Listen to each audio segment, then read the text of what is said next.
live. Relax. Good afternoon, it's Hal Willis with American Music Channel. We're here on Facebook Live with Becky Brown to talk about her new book, Going Our Way. Good afternoon.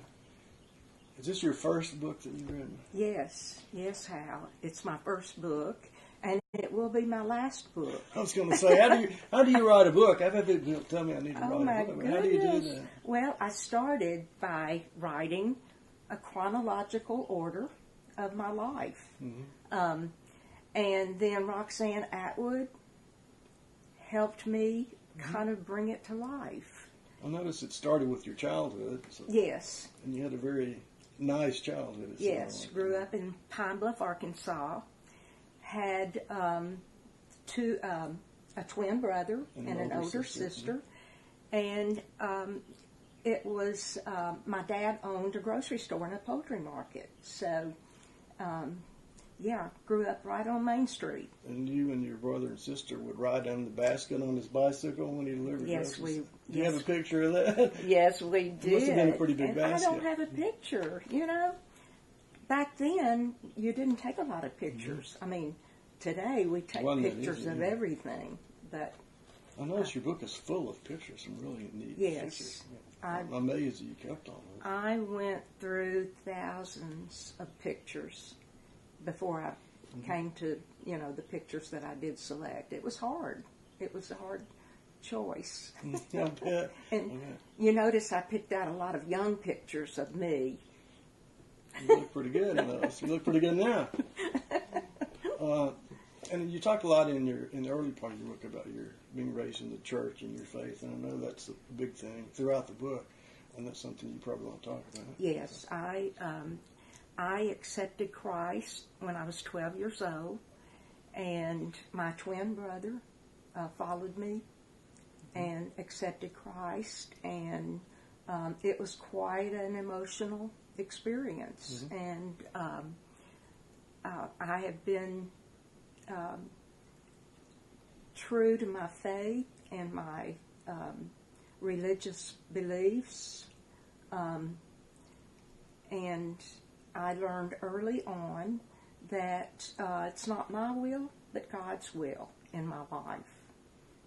And it's very important to me, And my children have accepted Christ, and my grandchildren. And so, wow, that makes me happy. You had some pretty strong was it your grandparents that took you to church a lot? You said your parents were Baptist, but my parents worked 24/7 in a grocery store and poultry market, and so my aunt took us to church when we were young. I remember part of the story. And you met Jim Ed when you were a high school cheerleader, and he was in the Army, is that right? Well, I was performing with a group of acrobats. Mm-hmm. And after the performance, I went to the balcony to sit down, and he was in the balcony. And he turned around and he said, "You were amazing."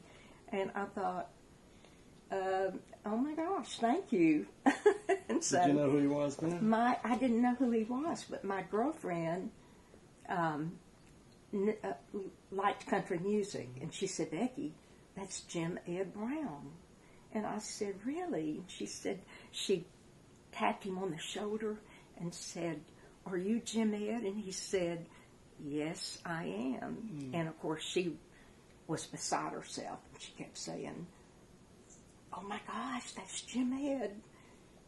So, I got so tickled, but we were 12 or 13 years old. That's what I was remembering. So we kind of crossed paths several times before we actually met and started dating. And it sounds like you're quite an item, talking and dating every day, even on days when you had another date one time. Oh, yeah. Oh, my gosh. That was a funny story. Oh, yeah. I said, "Jim Ed, I am not going to date seriously. I do not want a serious relationship. And I'm dating other guys. I mean, this isn't going to happen." But he saw things a little differently. And then he decided you should get married. Oh, yeah. He said, "Oh, yeah, you are the one I want to marry." So But you had quite a career as a dancer and a dance instructor, and even a makeup artist and a model. Yes. Tell me some things about that time. Well, you know, when we moved to Nashville, well, first of all, we decided that my career as a dancer would have to kind of come to a halt, because it's very difficult for two people to be in this business of singing and dancing and and be able to have a life together. So I just gave it up. And when we first moved here, I joined the Joe Coulter modeling agency and started modeling, and that kind of took off. You know, I started doing shows for Castronauts and Kane Sloan's and all of the major stores in Nashville. And a cover for RCA Records on somebody's album. Yes. Oh my gosh, that was Morning. Jim Ed was at an album shoot, and he was. They weren't pleased with the model, or something was going on. So the agency called the Joe Coulter agency and said, "Do you have a model that has a pretty profile?" And she said, "Well, yes, I do." and it was me, and they called. You didn't know you were going to be there. And I had to be there at 4:00, and it was like I had no clue that morning when we were having breakfast and coffee that I would be shooting that album cover with Jim Ed that afternoon. Unbelievable. Isn't that? How long was he with RCA? You know, he was with RCA over 25 years. That's pretty amazing, you know, to be with a label that long. Changes at labels happen so frequently, it's hard to Yes. stay in Yeah. the same mindset as the management. I know. It's. Mm-hmm. How many albums did he create with him? Oh, I would have to count. I know that I did the cover of 3 more albums. Right. One was Angel Sunday, and it's that time of night. We were doing a little background on Google, and one of the songs that came up was Papa Top. And I said, I think Alan Jackson did that song, and he did. And we were just reminiscing about when you Alan Jackson, when he was delivering mail at the Nashville Network, when y'all had your show, and I was working out there. So we it's a small world. Oh, I know. We were thanking Alan Jackson for recording Papa Top, because it kind of gave Jim Ed a little bit of a surge with his songs. So did he write all the songs? Or? Papa Top was written by Nat Stuckey. That's a good business in Nashville that you don't see in a lot of other places. Yes. Music, it's a songwriting. Oh business. my, yes. We've done a few songwriting contests, and it's amazing how much interest there is in that. Yeah. If I had my choice and I was in this business, I would be a songwriter because they make good money. That's what, our website, American Music Channel, is geared toward helping artists get a break. And we tell a lot of them, you don't want a record deal, you want to be an independent artist and a songwriter. Oh my gosh. Absolutely. Yes. But y'all moved to Brentwood, which is where we are now. Yeah. Somewhere along the way in your 54 years together. When was that? We moved to Brentwood when we first moved to Nashville in 1963. And we kind of looked at other areas. We went to Hendersonville. That's where Jim Reeves lived. And I think Jim wanted us to move close to him. And then Charlie Dick and Patsy Cline thought we might enjoy their neighborhood. But we didn't like the traffic in that side of town. Even back in 1963, the traffic was pretty unbelievable. There was nothing out here. But, oh my goodness, now it's amazing. But Brentwood was a small community, and we could get to the airport in 15 minutes. We could get downtown Nashville. It was just, we really liked it. And where was your dance studio? It was in my home. Oh, okay, most of the time. Yeah. about 8 years after we moved here, Jim Ed had moved his office out of our house on Williamsburg Road, and his office caught on fire. And I said after that fire, that room would make a nice studio. It would make a nice dance studio, and that's when it all began. So you started dancing. Was that something that arose out of you being a cheerleader in middle school or high school? I started dancing early. Yes, I started dancing when I was about 4 years old. So, yeah, I tried out for cheerleader, and I mastered a jump to touch my head with my feet. So I don't know if you can imagine or not, but it was like a stretch and the feet come up and touch right here. I read that you did Can that. you picture that? I read you did that in the doctor's office and checked the doctor on it. Oh, my doctor's office? Yeah. Oh, my gosh. Oh, that was hysterical. My back pain, and I went to the doctor. Oh, yeah. My doctor told me I have 2 Becky Browns. So when you come to the office, make sure they know who you are, what chart. And so I didn't think anything about it. And a few years passed, and I was having severe back pain. And I even was walking around with an ice pack on my back. You know, it was like, oh my gosh. So I went to the doctor. They put me in a room, put me on a table. My doctor is out of town, and the doctor is, the other doctor is coming in to see me, and he comes over with the chart, and he's looking at the chart, and he said, now where's your pain? And I told him. He said, well, would you lift your leg as high as you can get it? And so I brought my leg all the way up to my nose, and he was stunned. He looked at the chart, and he went, well, it's clear I have the wrong Becky Brown. Oh, my gosh. And, you know, I never found out what was wrong with my back. It went away. It never bothered me again. I read about your neck injury from tumbling. Yeah. Yeah, that was amazing. You know, that's an amazing story in how God works in your life. Had this serious trampoline accident that actually was damaged my neck. And then I was like probably 12 years old. Then at 17, a chiropractor asked me to run for Miss Correct Posture. And so... You weren't eligible? Oh my gosh. He x-rayed my spine, and he couldn't believe it. He said, what have you done? And I went, well, I haven't done anything. He said, no. You've had a serious injury to your neck. What have you done to do this?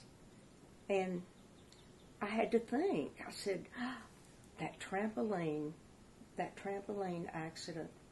But it never bothered you? Never bothered me. It was no big deal. But, oh my goodness, he fixed it. And, you know, I always thank God for that, because if I had not known that could have caused some serious problems for me, you know? Later. Yeah. Well, what was it like being at home with children and having your husband travel as a Grand Ole Opry member and now a member of the Country Music Hall of Fame? Yeah. It must have been a different kind of lifestyle. You know, it was different. You know, he would leave to go on the road, and we kind of did things that we enjoyed doing with Kim and Buster. We ate hamburgers and hot dogs and had, kind of changed the menu a little bit for dinner. I mean, when he came, when he was home, it was like got to have pinto beans and cornbread, and but it was like a balancing. It was really like a balancing act. Did he travel on the weekends and then come home during the week, or was it just? Yeah, he would be gone sometimes for weeks at a time, and I know on one occasion he was in Europe for about 6 weeks. But, you just accept that and get used to it. And he loved the business, and I supported that. He loved to sing, and he was all about that. But you got to go to Europe, too. Oh, yeah. You went Yeah. to London a lot. Yes, I did get to go on occasion. That was nice. And, I went to Japan with him, and to Sweden and Norway, and, interesting places. Of course, my favorite place in the whole world is New York City. And Must have been well.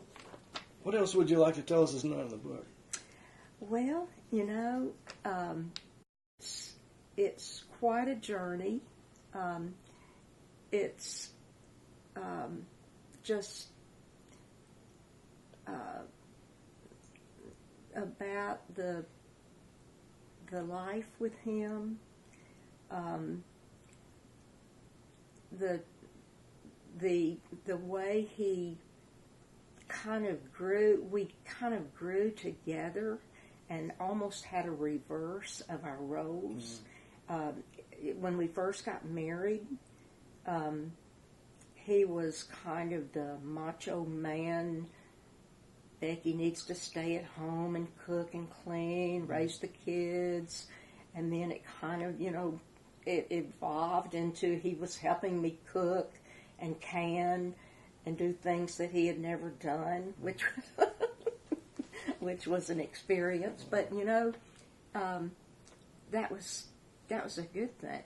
Well, you were so young when you married him. Yes. It changed a lot. I think I was a baby. He was 8 years older. Yeah. Yeah. So, Jim Ed went to Viking school. He learned how to cook. And cheesecake was his specialty.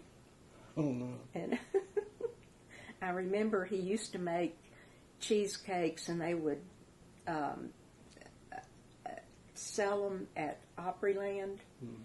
Not sell them, but, what do you call it when you bid on something? Auction. Yeah. Charity auction. They would auction his cheesecakes. Yeah. I met him a couple times. I was on the board of the Opry Trust Fund. Yeah. What a gentleman he was. There were some very genteel people in that company at that time. Yeah. And you're having a book signing out there, and you're having one at Fanfare, not Fanfare anymore, at the CMA Fest. Tell us CMA about Fest. that. Yes, I will have a booth at the CMA Fest, and I'll be selling my books there. In fact, that's the first, my first time to sell. And that's June 7th through 10th. Is that the right date? Yeah, my first signing, I should say. And at the Opry bookstore, you're having a signing on July 27th. Yes. Yeah. And the book is out in stores August 1st. Retail. Right. But people can order it online now through your website. Is that right? Yes. GoingOurWay.net. Let me read this. Yeah, GoingOurWay.net. You can have an autographed copy. So I'm sure everybody would like to have one. I hope so. I hope everyone will like the book. I told you I read it in one sitting after one of the guys that reviewed it read it in two. So I enjoyed it. I was really amazed at your childhood. Those are some pleasant memories that went on all that. So cool. Okay. Well, thanks for letting us interview you. Oh, thank you. Thank you so much. We'll have this on AmericanMusicChannel.com in a few days and on Facebook right now. So, signing off. All right.